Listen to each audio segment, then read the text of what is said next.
to federal employees who disagree with him. Oh, no, sorry, I read that wrong. He fires them. My bad. This is just another day.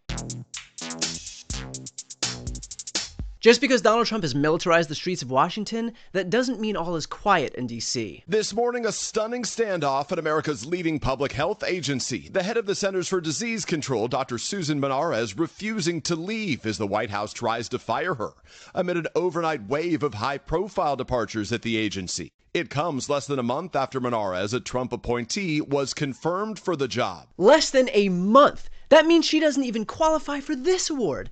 What the hell is going on? The Department of Health and Human Services announced Monarez was no longer CDC director yesterday.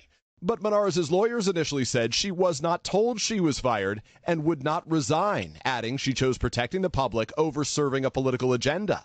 For that, she has been targeted. Overnight, a White House spokesman saying because Monarez refused to resign, the White House has terminated her from her position. Wait, so Susan Monarez was out, but then not, but then really is? I think I see what's happening here. The White House can see that they're losing the public, so they had to create a will they, won't they storyline to keep people engaged. This is their Ross and Rachel. Except instead of it being a fun, years-long romance, it's an executive branch abandoning science, eroding the public's trust, and overstepping their authority. But other than that, exactly the same. And while the news of Monarez's filing may have been met with some praise by some of Trump's minions on the right, things were a little different outside of CDC headquarters in Atlanta. We want to take you now to Atlanta, where employees at the Centers for Disease Control are staging what they're describing as a clap-out. It's an apparent protest following the news that the White House is attempting to fire CDC Director Susan Monarez. First off, good on you for standing up to this administration's actions. But while I'm hesitant to tell you how to brand your protests outside the CDC, I think calling it a clap-out might confuse some of the folks inside.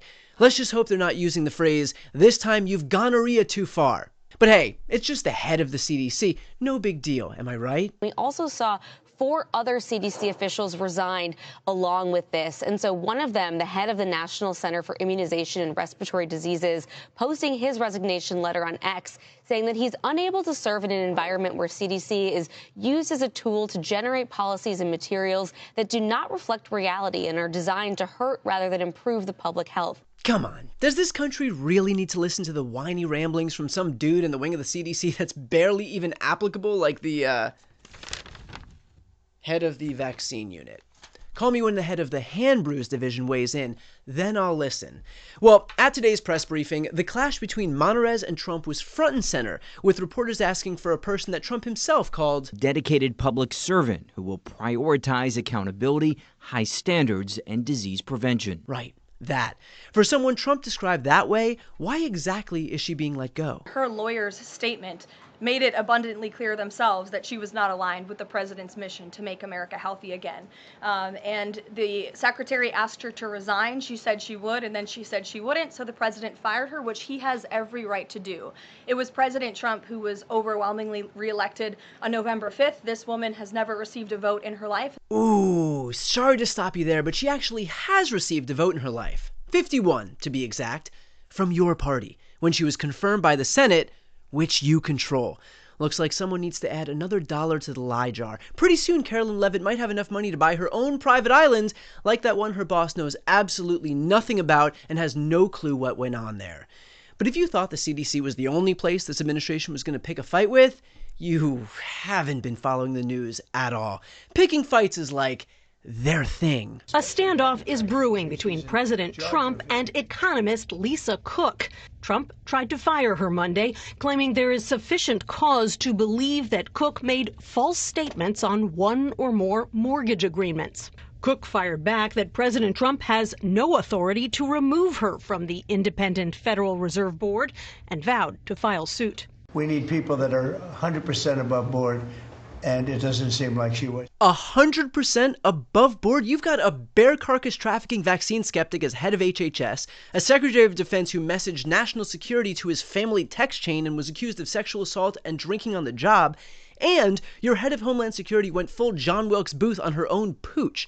So please spare us the not above board excuse.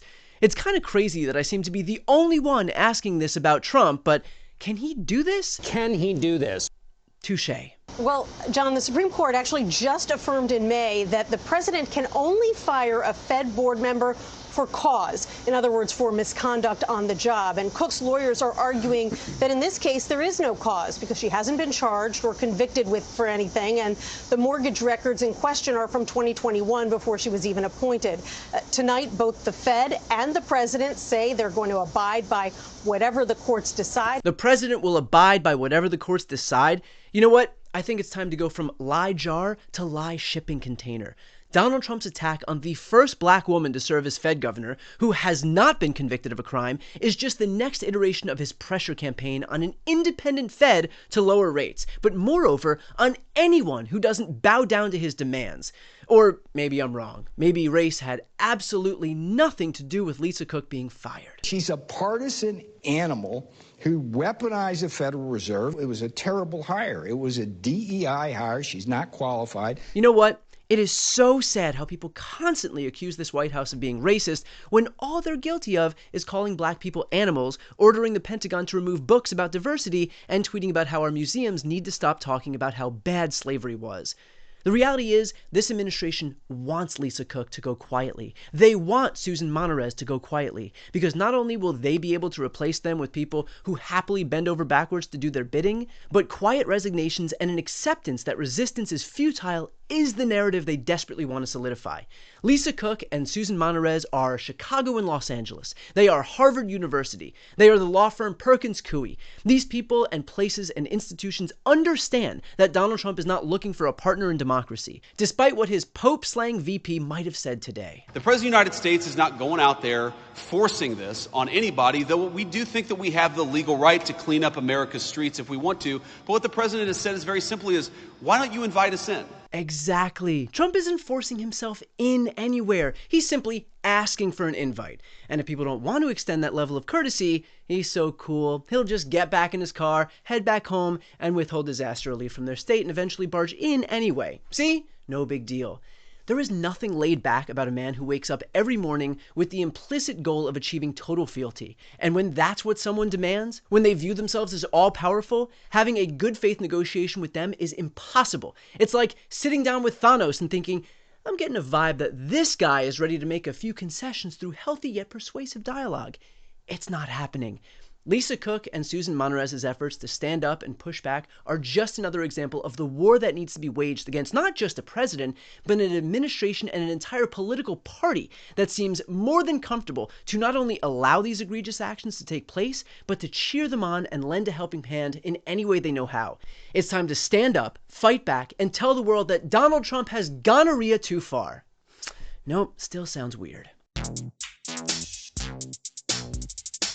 Before you go, if you enjoyed this content and you want to see more and support independent media, please subscribe to this channel. The subscribe button will be right here on the screen.